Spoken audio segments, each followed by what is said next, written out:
Cédric Villani, 44 ans, mathématicien et député de la nation française. Depuis des années, je suis impliqué dans beaucoup de voyages et coopérations internationales. L'Amérique latine est l'un des continents qui a émergé de façon forte au cours des dernières années en sciences. Et on a vu en particulier, par exemple, à l'IMPA à Rio de Janeiro ou au CIMAT à Guanajuato, se constituer des écoles mathématiques impressionnantes, pleines de dynamisme, dans lesquelles la France a joué un rôle important. Il était donc tout naturel que je vienne passer quelques voyages et quelques temps au Mexique.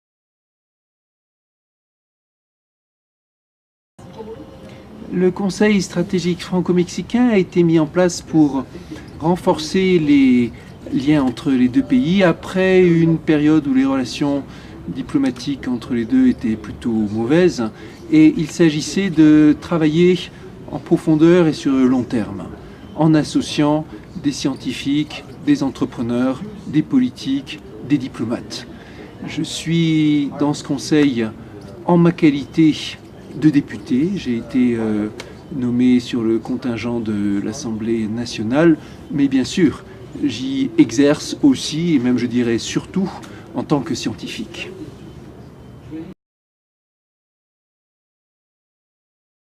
Mathématiques, c'est primordial aujourd'hui, d'abord parce que ça aide à se repérer, à se concentrer, à travailler sur les concepts et l'abstrait dans une époque qui semble prisonnière de la tyrannie du temps court, des contraintes multiples et de la complexité généralisée. Mathématiques, ça aide à prendre de la hauteur, ça aide à travailler sur le côté abstrait des choses. Mathématiques, c'est aussi plus important que jamais dans le cadre technologique et dans les applications de la technologie et de l'algorithmique, qui font partie de ce qu'on peut appeler soit la révolution de l'intelligence artificielle, soit l'industrie 4.0, soit ce que vous voulez, mais qui font qu'on confie maintenant à un traitement mathématisé de plus en plus de tâches et de domaines. Et c'est donc d'autant plus important d'avoir une idée de ce que ça fait. Les chercheurs sont un peu allergiques à la vie politique publique. Ils ont l'impression qu'on y prend des coups, et c'est vrai, que le temps court y dicte sa loi, et c'est vrai, que la rationalité est souvent oubliée, et c'est vrai aussi.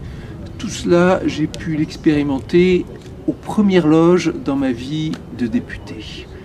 Et même comme ça, les avantages surpassent de beaucoup les inconvénients. Oui, il est vrai qu'il y a bien des fois où on se dit « mais qu'est-ce que c'est cette affaire? C'est juste pas possible !» Mais pourtant, quand on est engagé dans la vie publique, on est beaucoup plus fort pour défendre la cause de la science en toute connaissance de cause et pour marier la réflexion scientifique avec la réflexion dans la gouvernance, dans l'action, dans les choix.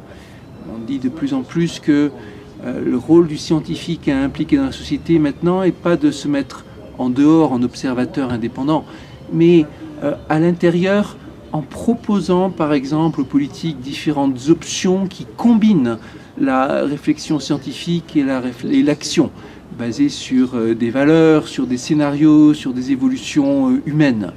Et ça demande d'avoir un pied dans la sphère scientifique, un pied dans la vie publique, en prenant garde au mélange des genres, mais en intégrant l'idée que le scientifique n'est pas seulement un être désincarné et abstrait qui plane au-dessus des contingences du monde, mais aussi quelqu'un qui en fait partie.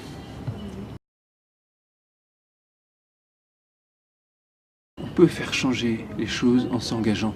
J'ai déjà vu à mon échelle, je l'ai vu dans des programmes qui sont en train d'être mis en œuvre, je l'ai vu à travers des institutions que j'ai aidé à grandir. Ça demande toujours du temps. Et pour donner des exemples, j'irai les piocher dans ma vie précédente plutôt que dans ma vie actuelle de député. j'ai été pendant 8 années directeur d'institut avec un positionnement qui était déjà un positionnement à la fois scientifique et bien empêtré dans les réalités de la vie pratique, si j'ose dire.